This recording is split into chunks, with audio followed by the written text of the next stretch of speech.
Dans J'enfonce le clou, tu t'intéresses à la fois à la guerre en Irak, aux affaires de pédophilie en série, à l'affaire Trintignant-Cantat. Mais toi, tu t'intéresses pas à l'affaire de l'Irak, par exemple, ou à la pédophilie? Mais moins de façon, avec moins d'acuité que toi. Ah oui, et moi, j'ai l'impression que toi, ce qui t'intéresse, c'est la couleur qu'on donne à cette réalité-là, à travers l'actualité. L'actualité, en fait, c'est la couleur qu'on donne à la réalité. Toi, comment tu fais pour t'informer?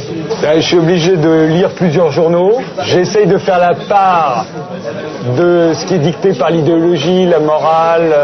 Comment tu fais? Comment tu procèdes pour faire la part de tout ça, justement? Est-ce que tu as le temps d'abord? Non, j'ai pas le temps, donc c'est l'intuition. Où tu vois qu'on nous ment, par exemple?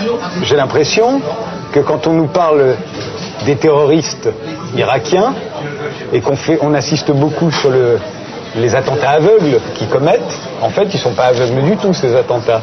On veut que les attentats soient aveugles parce que comme ça, ce sont des terroristes. Si on reconnaissait que les attentats sont ciblés, et à mon avis ils le sont, on serait obligé de les appeler des résistants.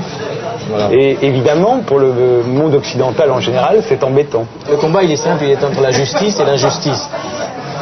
Et entre l'Empire et ceux qui résistent à l'Empire. Comment tu justifies ton comportement dans la vie de tous les jours en ayant, d'après ce que tu me dis, compris que le combat n'était pas aussi simple entre des vilains terroristes et des démocrates sans tâche? C'est que l'idéal des autres, de ceux qui sont en face, bien que je le respecte et que je le comprenne, n'est pas le mien. Et je ne peux pas accepter qu'il triomphe.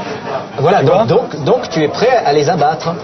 Non, pas aujourd'hui, parce qu'aujourd'hui nous ne sommes pas dans un conflit, mais justement, Justement, c'est la guerre. Toi, tu crois que ça l'est depuis le 11 septembre? Ah oui, c'est la guerre, une guerre sans merci, et qui va se durcir entre nous. Peut-être qu'on va se retrouver dans des tranchées opposées tous les deux. Mais j'en suis sûr. On va être obligé de se tirer dessus. J'en suis sûr. Et tu vois jusqu'où va aller le monde. Donc c'est intéressant, parce que moi je n'ai pas changé.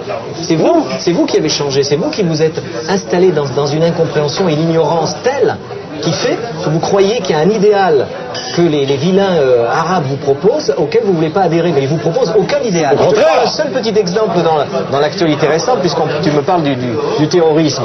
Est-ce que vous avez, et vous, médiateur, est-ce que vous avez la curiosité d'écouter le message que Ben Laden a lancé au monde juste avant la réélection de Bush, pour être bien sûr d'ailleurs que cette grosse enflure soit réélue parce que ça l'arrange, bien sûr. Est-ce que vous avez entendu ce discours, qui est un discours d'une laïcité parfaite où il n'y a aucune religion? Si on prend le seul exemple de Ben Laden, ce n'est pas quelqu'un qui veut convertir les autres à l'islam, ni leur faire même une morale religieuse. Il veut simplement punir les méchants qui se permettent de massacrer les terres des musulmans, qui sont ses frères, et qui se comportent comme des porcs sur toute la planète depuis des centaines d'années. Et là, ça s'accélère, et à un moment donné, on dit non, ça ne peut plus durer. Par exemple, il a dit, si j'étais vraiment contre la liberté, parce que tu me parlais de la liberté tout à l'heure, dit Ben Laden, eh bien j'aurais attaqué la Suède.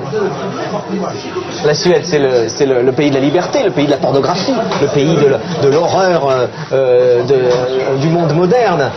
Non, il a attaqué l'Amérique. Pourquoi? Parce que l'Amérique a des comptes à rendre. Mais pas seulement au peuple islamiste ou islamique ou musulman. Elle a des comptes à rendre au reste de la planète, et si vous participez pour votre confort à sa prolifération et à cette assurance qui va lui permettre d'être de plus en plus forte, eh bien pour moi, évidemment, vous êtes perdu. Il ne s'agit plus de comprendre un combat, il s'agit d'y participer. Tu y participes à ta façon, peut-être pas encore active au point de prendre les armes, mais ça va venir. Je ris quand j'entends qu'ils disent tous que ça va être la guerre civile en Irak, alors que il y a des petites nuances entre les sunnites et les chiites, et c'est rien du tout. C'est ici qu'il va y avoir la guerre civile. D'abord, certainement en Amérique, et ensuite ici.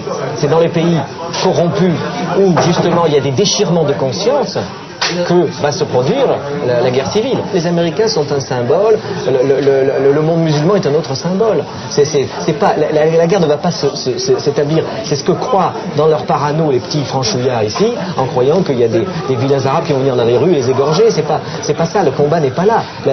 Les forces en présence, ça ne va rien changer. Tout le monde sera en costume, ce seront pour la plupart des blancs de notre civilisation post-occidentale, et il y en a qui refusent de continuer à participer à cette injustice. Tu la sens quand même venir. C'est le rôle d'ailleurs de tout écrivain de lutter contre le pouvoir. Oui, tu dis toi-même que normalement tout artiste doit devenir terroriste à un moment. C'est pas une parole nouvelle. Je suis le énième écrivain à participer au combat contre le pouvoir. Seulement, ceux qui ont fait croire qu'ils luttaient contre un certain pouvoir à l'époque sont devenus ceux qui se sont rangés le plus, avec le plus d'avilissement et de servilité aux ordres du pouvoir. Mais tu sais bien passer pour des dandys. Mais tu sais bien aussi que très souvent, quand on lutte contre le pouvoir, on s'inféode à un autre pouvoir, et c'est ce qui est arrivé à nombre de tes prédécesseurs. Oui, mais moi j'ai l'espoir et la certitude même de ne pas m'inféder à un pouvoir, puisque le pouvoir, la grande nouveauté du 11 septembre, c'est qu'il a créé un contre-pouvoir qui n'a pas d'État, qui n'a pas de structure, qui n'a pas une volonté d'hégémonie, ni d'agrandissement de son territoire. C'est quelque chose d'abstrait. C'est un réseau. C'est un réseau. Vous avez l'ère des réseaux. Vous avez le vôtre. Vous avez le vôtre. Chez vous, médiateurs, collaborationnistes, vous avez votre réseau. Eh bien, nous avons aussi le nôtre. Donc ça va être une guerre de réseau.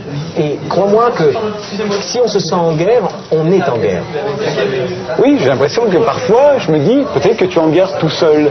Mais non, justement, c'est ça, c'est la grande stratégie perverse du milieu, du système, de la grosse bête systématique, c'est de faire croire que celui qui est soutenu par des millions de gens derrière lui est le seul à penser ça. Alors il faudrait savoir où je suis un type isolé, un mystique dans son coin, et un fou qu'on laisse parler par bienveillance, ou alors je suis quelqu'un à la pointe, une figure de proue, si tu veux, d'un énorme bateau dans lequel ont embarqué beaucoup de gens qui en ont marre et qui ne peuvent plus supporter cette situation.